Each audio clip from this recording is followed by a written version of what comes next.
Bonjour et bienvenue sur la chaîne Famille Astro.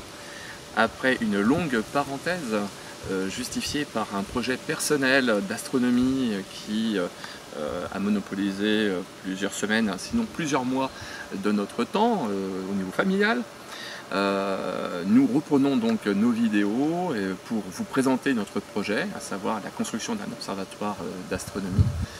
Je profite de cette vidéo pour remercier toutes les personnes qui ont pu adresser des messages sur YouTube pour nous motiver, pour nous remercier. Franchement, c'est très sympa et merci à vous. Alors, lorsqu'on pratique l'astronomie, on a deux solutions globalement. Soit on opte pour de l'astronomie en nomade, ce qui impose à ce moment-là de devoir installer le télescope pendant la journée, et fonction de la taille du dispositif, ça peut demander un peu plus de temps que pour d'autres. Parfois on peut passer la journée quasiment pour le faire, vu tous les réglages qui sont à réaliser, ou bien on peut opter pour un dispositif plus lourd, un observatoire. Sauf que ça a un coût. Et on va aborder toutes ces problématiques. Pour notre part, dans un premier temps, on a opté donc pour l'astronomie en nomade. Avantage, on installe, 2-3 jours plus tard on le désinstalle, le reste du temps l'appareil est au chaud à la maison. Inconvénient, c'est quand on est en hiver, qu'on a une nuit où on peut shooter.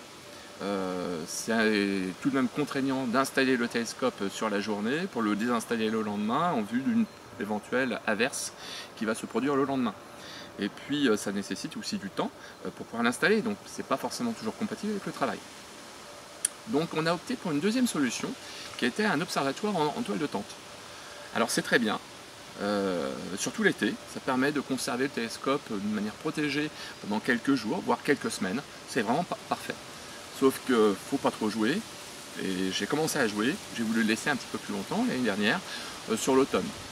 Et avec la pluie, la condensation est remontée au niveau de la toile, parce que le sol était imbibé, est remontée au niveau de la toile, puis elle est retombée sur le télescope, donc il y a eu une très grosse rayure.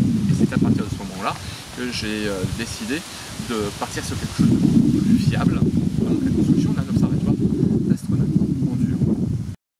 Alors concernant les observatoires d'astronomie, je dirais qu'on a plusieurs solutions, comme on l'a vu, on a la toile de tente. Puis après, on a le NEC Plus Ultra, le rêve peut-être de beaucoup de monde, le mien en tout cas, le dôme. Sauf que là, le prix, eh bien, c'est effrayant. Les sites qui fournissent ce type de matériel, il n'y en a pas pléthore.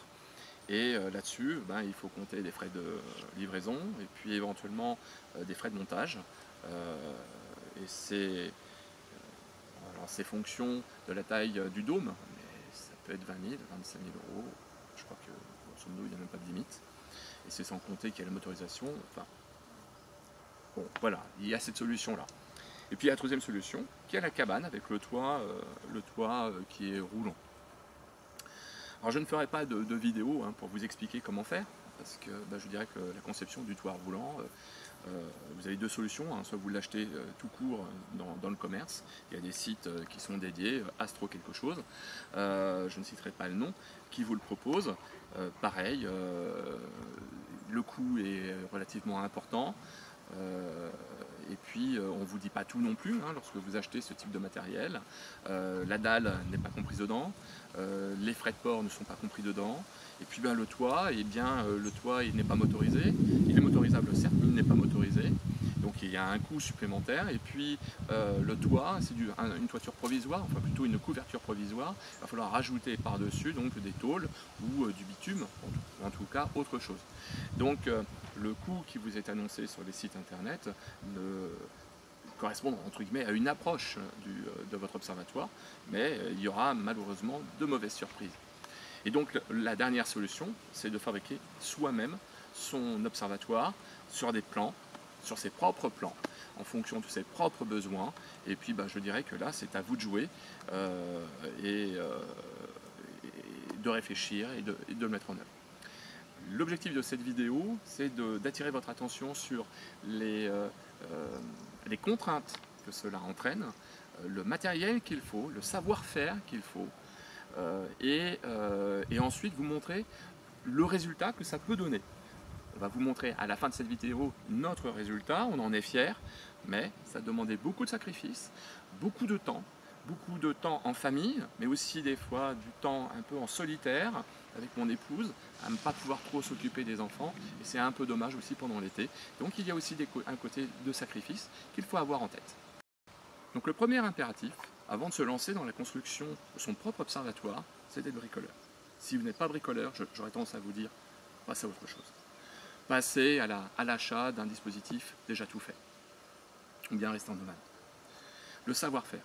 Pour ma part, je ne suis pas rendu ma première cabane. J'ai construit plusieurs cabanes que l'on va vous montrer. La première réalisation a consisté en la fabrication d'un abri de jardin, que l'on voit donc derrière. C'est une cabane de jardin qui fait environ 4 mètres sur 4 mètres. Tout a été réalisé de mes propres mains, ou presque. Après cette réalisation, je suis passé à un deuxième projet que je vais donc vous montrer. Et donc la deuxième réalisation a été cette cabane, une cabane d'enfants, faite donc pour mes 3 enfants, une cabane qui est dotée d'une terrasse, d'un escalier, qui a des volets, contrairement à la première maison, et qui est surtout dotée d'un équipement électrique. Il y a des prises électriques à l'intérieur, il y a une serrure, il y a tout plein de choses de manière à ce que les enfants aient l'impression d'être dans un mini foyer, un mini logement. Donc cette réalisation a été beaucoup plus complexe que la précédente. Et donc la troisième réalisation a été la conception, fabrication d'un poulailler taille XXL réalisé au cours de la période de confinement. Ceci pour dire qu'avant de me lancer dans la conception, fabrication de l'Observatoire d'astronomie, j'ai déjà 3 cabanes derrière moi, j'ai un petit peu d'expérience. D'où l'intérêt d'avoir un minimum de savoir-faire avant de vous lancer, pour éviter de tomber dans certains pièges et éviter que ce projet se transforme en cauchemar. Donc le deuxième critère qu'il va falloir prendre en compte, c'est le temps. Le temps, je dirais même dans les deux sens. Le temps au sens temporel et puis au sens météo. Au sens temporel, le projet a débuté, je dirais, il y a environ 6 mois. Il a fallu couler la dalle, il a donc fallu faire le terrassement, couler la dalle, et puis ensuite, petit à petit, réfléchir au plan de l'observatoire, et puis acquérir les différents matériaux, dispositifs, notamment motorisation électrique, au meilleur prix, et donc notamment profiter des soldes. Et puis il va falloir aussi tenir compte du temps, au sens de la météo, notamment avec un été qui a été relativement catastrophique en Bretagne, tout du moins pour la période du mois de juillet, où il faut faire avec les averses, avec la pluie, avec l'humidité, on ne peut pas toujours tout faire. Donc du coup, tout ça fait que le temps, en termes de temporalité, a été beaucoup plus long, sans doute, que prévu. Le troisième critère, c'est qu'il faut de la main-d'œuvre. Ne vous lancez pas dans un tel projet si vous êtes tout seul. Il faut porter des poutres, des poteaux, il faut tout équilibrer, il faut du monde avec vous. Pas forcément très costaud, mais pour ma part, mon épouse est venue m'aider et mes enfants sont venus m'aider de manière quasiment quotidienne. Et enfin, il vous faut du matériel. Ne vous lancez pas dans un tel projet si vous n'avez rien, ou bien prévoyez un budget acquisition de matériel, mais qui va venir alourdir le coût de mise en œuvre de votre projet, qui est déjà substantiel et que l'on va aborder donc à la fin. Pour tout ce qui est matériel, je vais donner la parole à Lyra, qui va se faire un plaisir de vous décrire tout le matériel qui a été utilisé lors de la mise en œuvre de notre projet. Vous aurez besoin comme matériel une meuleuse, une scie sauteuse, une scie circulaire, une scie sabre, une visseuse, encore une autre visseuse, un rabot, une ponceuse, une deuxième ponceuse, un casque anti-bruit. En fonction du nombre de personnes, il faudra investir, une perforeuse, non, un perforateur, une perceuse et enfin plusieurs serre-joints. Et enfin, dernier obstacle à surmonter, le coût. le coût d'un tel projet. Alors le coût sera nécessairement fonction de la taille de votre projet. Et puis si vous faites aussi appel à des artisans ou pas. Dans mon cas, j'ai fait appel à presque aucun artisan, sauf pour la dalle, où j'ai demandé à une entreprise de venir me la couler. Et pour ce qui était la mise à niveau, je m'en suis occupé avec un copain. Donc on n'a pas fait appel à un maçon. Pour cette dalle, pour une dalle de 6 mètres sur 4 mètres, en début d'année, donc les prix ont dû augmenter, on était à plus de 950 €. Béton armé. Ensuite, il y a tout ce qui est gros œuvre, si l'on peut dire, le bois pour la conception, puisque j'ai fait une cabane en bois. Je me suis équipé en grande partie chez Brico Dépôt. Et donc on est rendu à peu près à une palette et demie de bois de planches de 4 mètres. Le coût, Brico Dépôt, 4 000 €. Ensuite, il y a d'autres équipements. Des équipements qui ont été acquis chez Leroy Merlin. Leroy Merlin, 1 100 €. Et puis, il y a d'autres acquisitions, notamment des panneaux d'OSB, d'électricité, de la petite fourniture, notamment des vis de charpentier, ce genre de choses. Donc j'ai aussi consacré du temps et de l'argent auprès de d'autres commerces, Wildom et Point Vert. Et je tiens d'ailleurs à souligner que j'ai eu de très agréables surprises avec Point Vert. On pourrait s'attendre à ce que ce soit plus cher qu'ailleurs. Des vis de charpentier, des fois le prix est divisé par 4. Donc il faut faire jouer un peu la concurrence et ne pas s'arrêter à la taille du petit magasin qui pourrait laisser présager des prix plus élevés. Ce n'est pas toujours le cas. Toujours est-il que la fabrication de cette maison, de cet observatoire, faut compter environ 7 000 €. Et je pense qu'il y a des autres. L'autre option était donc d'acheter un observatoire en kit auprès d'un site internet d'astronomie, notamment d'Allemagne. Mais derrière une telle acquisition, il y aurait eu, entre guillemets, des frais qui étaient incompressibles, tels que la dalle. Il aurait fallu la payer d'une manière ou d'une autre. Et puis la motorisation, on est quand même autour de 500 € pour le modèle que j'ai utilisé. Et puis on a la toiture, qui d'une manière ou d'une autre, il aurait fallu aussi en rajouter. J'ai regardé un petit peu sur internet, un modèle à peu près similaire à l'observatoire que nous avons construit. On est autour de 11 000 €, sans les frais de livraison et sans ces frais annexes. Donc fabriquer soi-même son observatoire permet, grosso modo, j'ai l'impression, de diviser le prix par deux. Nous allons donc maintenant vous montrer notre réalisation et on va débuter par une visite de l'intérieur qui est toujours en cours de travaux. Les télescopes ne sont pas installés. Normalement, il y aura 2 montures qui seront installées à l'intérieur. On va vous montrer donc cette réalisation qui est en cours de mise en œuvre. Et je donnerai ensuite la parole à Lyra qui vous fera une démonstration de la toiture motorisée. Donc voici la réalisation. Comme vous voyez, il y a toujours des escabeaux, il y a encore du matériel par terre. Tout n'est pas encore complètement rangé. On a encore des couches de lasure à mettre en œuvre. Et je vous invite donc maintenant à me suivre pour voir un petit peu l'intérieur de cet observatoire.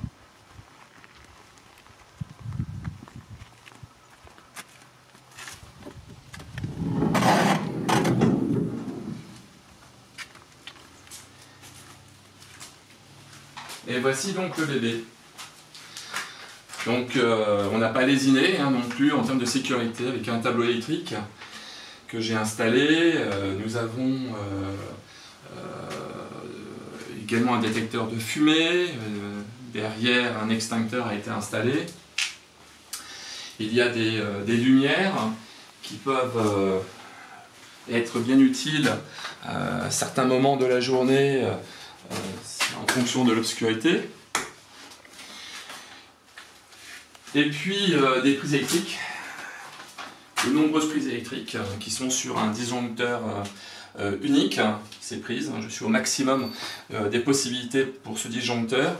Ensuite, d'autres prises électriques qui sont donc au sol, en tout cas ici, qui seront dédiées aux 2 setups et qui sont sur un disjoncteur séparé. Pour la sécurité du toit roulant, j'ai opté pour ce type de dispositif qui permet de verrouiller le toit. Et puis, craignant, vu que nous sommes en Bretagne, la possibilité d'avoir des tempêtes et que le toit, même s'il me paraît relativement lourd, je pense qu'on est autour de 400 kg, mais pour éviter toute possibilité que le toit puisse se soulever, s'envoler, se déplacer et tomber sur la propriété du voisin, ce qui serait toujours embêtant, on a opté également pour ce type de dispositif avec des chaînes qui pourront être donc fixées directement au toit. J'ai plusieurs points d'ancrage. J'ai 4 points d'ancrage distincts, 2 de chaque côté. Et puis pour le poste de travail, où je vais installer donc mes PC, j'ai pris des planches que j'ai rabotées, poncées, et puis que j'ai assemblées. Donc là il y a 3 planches de 20 cm qui vont être ensuite traitées au xylophène. Alors n'oubliez pas, c'est aussi un point, à mon sens, important pour la longévité de la structure, c'est de tout traiter au xylophène. Donc j'ai pas lésiné, hein. D'ailleurs on le voit derrière, on a des bidons de xylophène, et il y en a eu d'autres. Donc on a utilisé quand même 2 couches de xylophène, un minimum à chaque fois. Et puis après, donc, ce sera aussi donc lasuré, avec des petits tréteaux qui ont été achetés chez Brico Dépôt. Je ne fais pas de la pub pour Brico Dépôt, je ne suis pas payé par Brico Dépôt, même si j'en fais un peu de pub. Mais ces tréteaux qui sont très simples, qui coûtent moins de 10 € et supportent près de 80 kg, donc c'est quand même bien pratique. Quand on voit ce qui est proposé dans la concurrence, ça coûte 4 fois plus cher et ça porte 20, 30, 40 kg. Donc voilà, je trouve que c'est un très bon compromis. Donc l'idée ce sera donc d'installer voire 2 ordinateurs en fonction du nombre de setups qui seront donc mis en route la nuit est considérée. Et tout sera donc piloté par un ordinateur, par un PC situé à l'intérieur de la maison avec un contrôle par Wi-Fi. Et voilà, et maintenant je vais donc donner la parole à Lyra qui va donc vous faire une petite démonstration du résultat final concernant donc, le toit roulant. C'est parti pour une démonstration du toit qui roule. Donc là, il va à droite.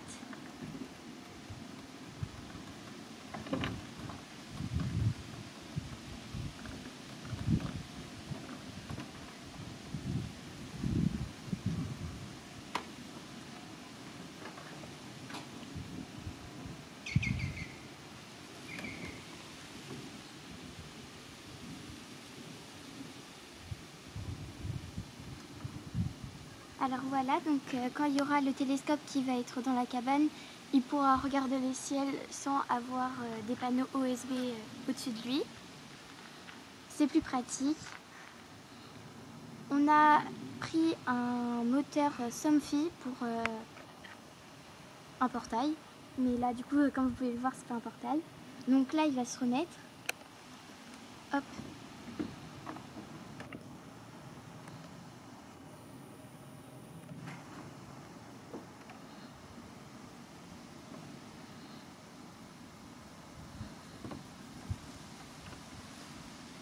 Donc là ça fait plus stylé, mais c'est surtout que pour les épaules, etc. C'est compliqué, c'est lourd. Donc là il n'y a rien à faire à part avoir une télécommande dans la main.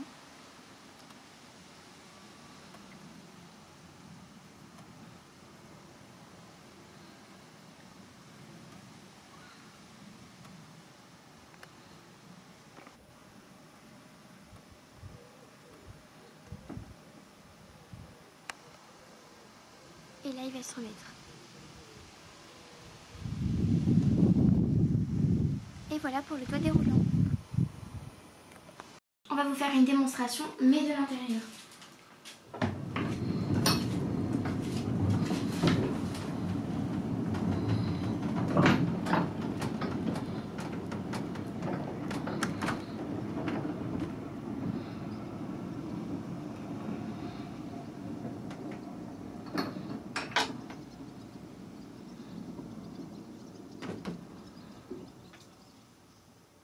Puis dans l'autre sens. Voilà.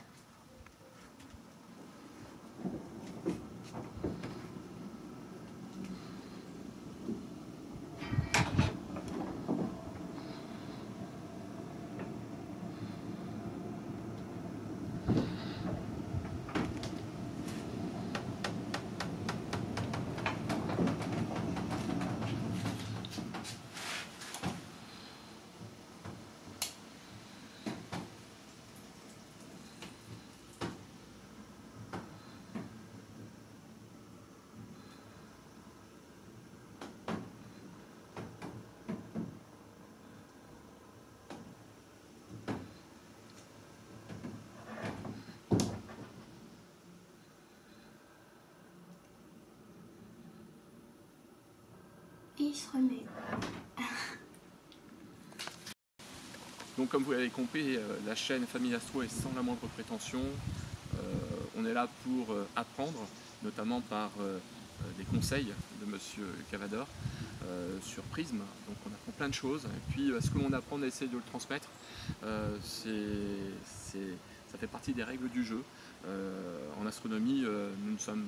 C'est pas qu'on débute, mais on apprend tous les jours et nous apprenons notamment par le biais d'internet et notamment de YouTube. Et c'est donc tout à fait logique de rendre à César ce qui appartient à César et donc de rendre la monnaie de la pièce, entre guillemets. Si vous avez un projet pour un observatoire d'astronomie et que vous avez des questions, vous rencontrez des difficultés, vous pouvez nous joindre sur notre page YouTube, nous poser des questions et on se fera un grand plaisir d'essayer d'y répondre si ça reste dans nos capacités. Voilà, Lyra et moi-même, on vous dit donc à très bientôt.